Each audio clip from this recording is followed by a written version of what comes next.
boat's gonna go through. Oh, that's one.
From their album Out of the Cellar, it's wrapped on the big 80s on Native Mausoleum.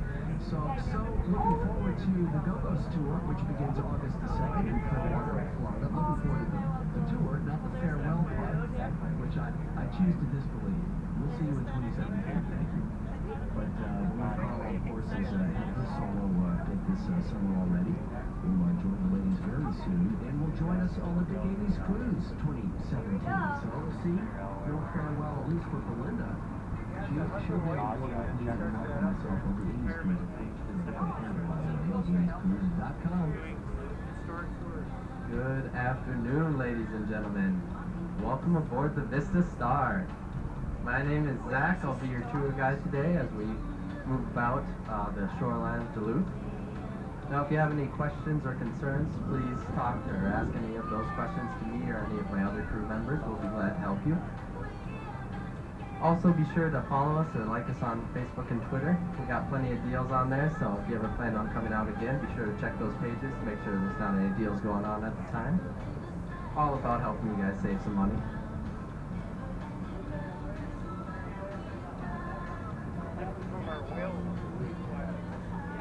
Catch you guys up, here's a couple mariner terms. The left side of the boat is called port.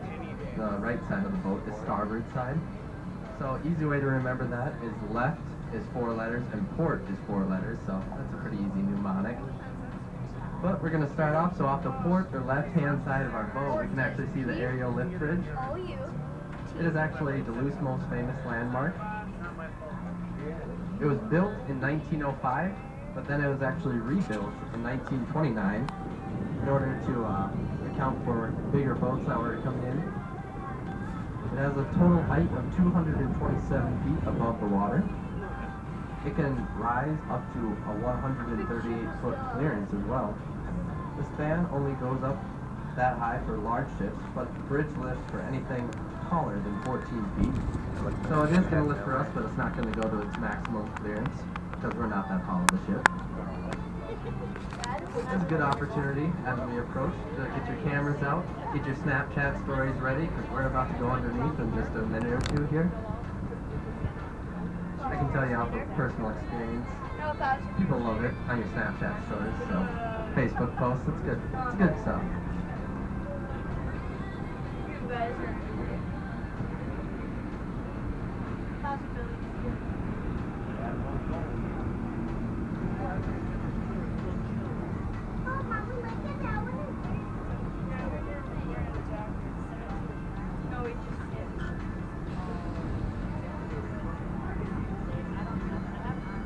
They don't advertise the place as being the premier joint, do they?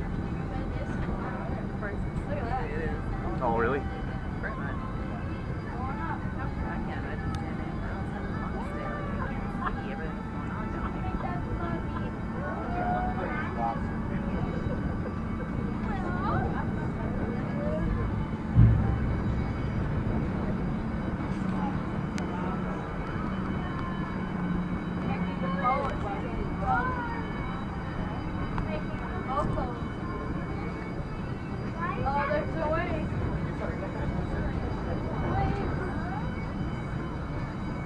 Exciting moment to know, but I ask you guys, please don't stand on any of the benches. Keep your feet on deck level at all times. Try to ensure your safety, not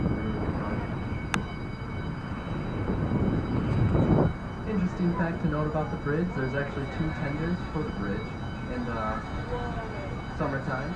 From mid-March to mid-January, it's only 1 tender, but all the other months there's 2, and they're working 24 hours a day for any boat traffic that may come through here.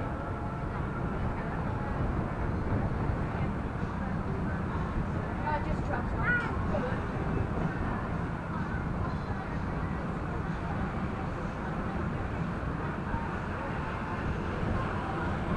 As I mentioned, there was a original bridge that was built in 1905. The first aerial bridge was very different from the one you see today. The lifting railroad was not there, and the top span of the bridge was closer to the water. A gondola car hung from the top span and shuttled back and forth between the 2 towers. It could carry 60 tons of vehicle and passengers on a 2-minute trip across the canal. As the population of Minnesota Point grew, the traffic outgrew the old gondola car, and a replacement was needed. To avoid the cost of tearing down the old bridge, the new bridge was built inside of it, giving the aerial bridge the unique beauty we enjoy today.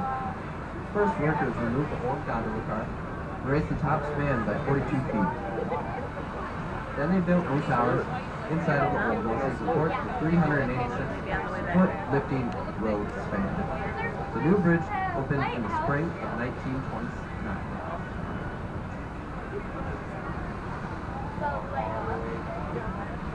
Each tower actually has counterweights to it. You can actually see it on both sides of the bridge. They're giant concrete slabs, each of them weighing close to 500 tons. They're to counterbalance the actual bridge, and they're actually extremely effective to the point where they only need a 125 horsepower motor on each side to lift the bridge. Think about it, that's not as strong as most cars. So really, they don't need too strong of bridges or motors thanks to those counterweights. They're actually very precise that even when new paint is added to the bridge, they add more weight to it. Now as we're going down the canal, be sure to wave to everybody aboard the land. I mean, they are kind of jealous of us. We get to go out on the water. So it's only fair to wave back.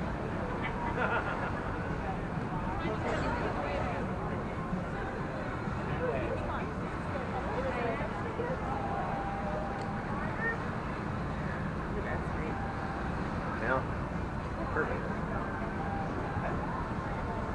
I know this thing kind of does some turn around so you see everything from this perspective.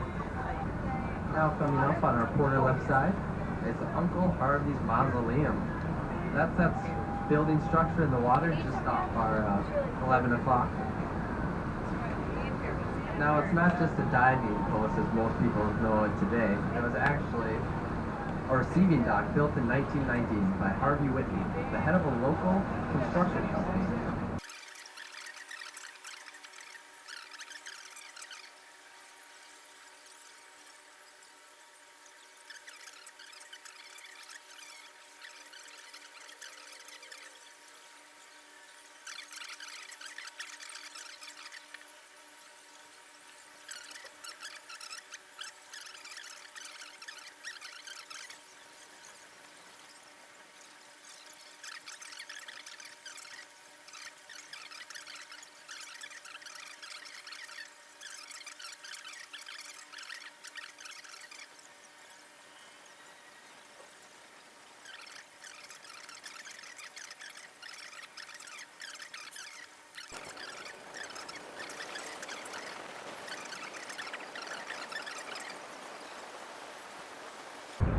Lake Superior is also the world's 3rd largest freshwater lake by volume. Only Lake Baikal in Russia and Lake Tanganyika in Africa have greater volume. Lake Superior holds 10% of the Earth's surface freshwater. That is about 3 quadrillion gallons. Not making that up. That is a 3 followed by 15 zeros. That's enough to cover all of North and South America with a foot of water.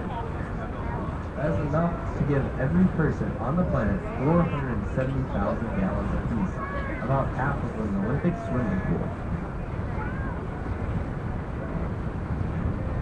Lake Superior has an average surface temperature of a bone-chilling 39 degrees Fahrenheit.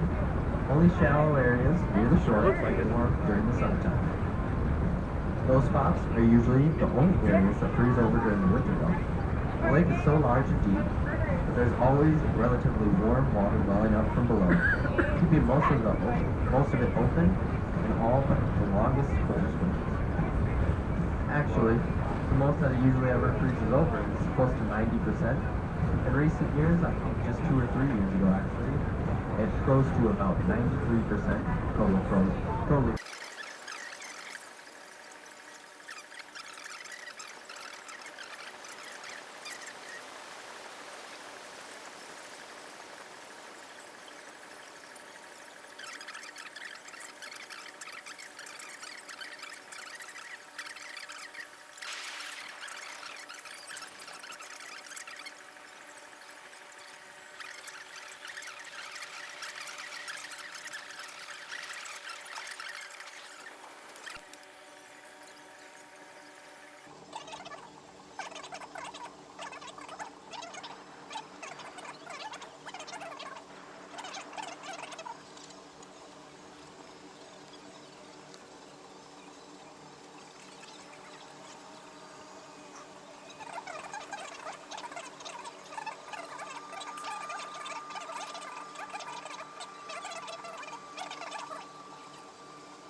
If you wanted a mobile phone, it meant you had to hide a very long wire.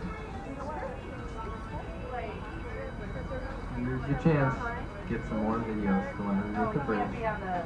That is, if you missed it the first time or you just want to show off a little bit more to your friends on Snapchat and Facebook, or just maybe some personal memories. Here's your second chance. Be sure to keep a steady aim on it. Helps to have a point of reference, so always pan off to the side.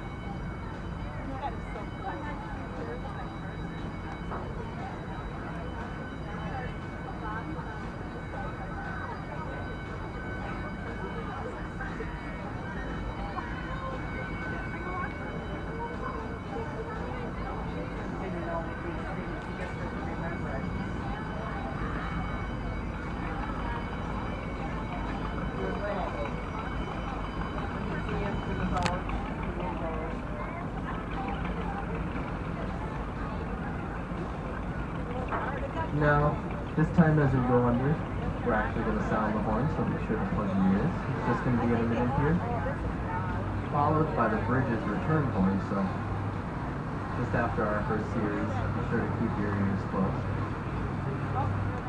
It's going to be 3 blasts, followed by another 3 blasts, so be ready.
gallons of fuel.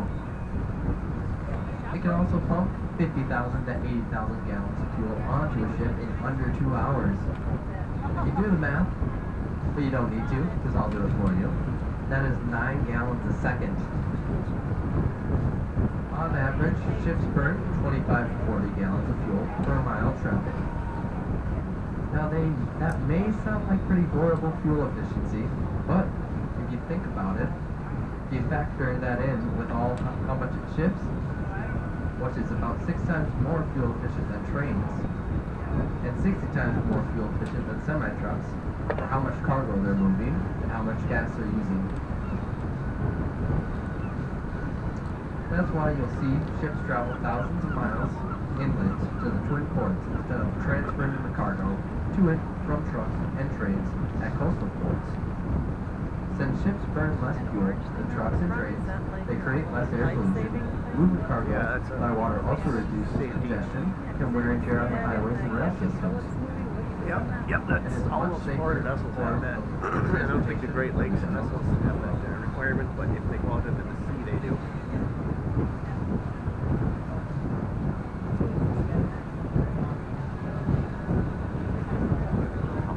Safety capsule or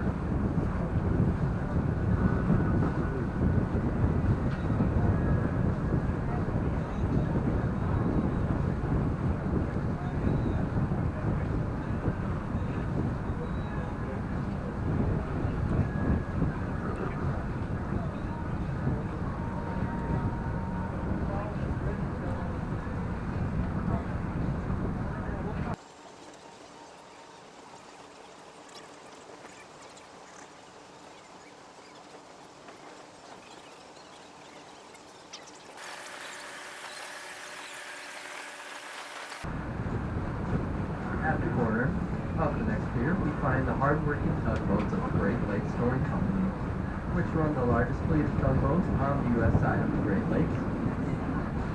really? Each is named after a U.S. state. Here in Duluth, we have the Kentucky, the North Carolina, and the Arkansas. Each tug has 12 to 13 feet of hull under the water. Their low center of gravity and their 1,250 horsepower engines give them the leverage they need to push and pull the largest ships on the Great Lakes. The tugs are very deceiving in size though. The largest, the North Carolina, is the same length and width as the Vista Star, the boat we are on right now.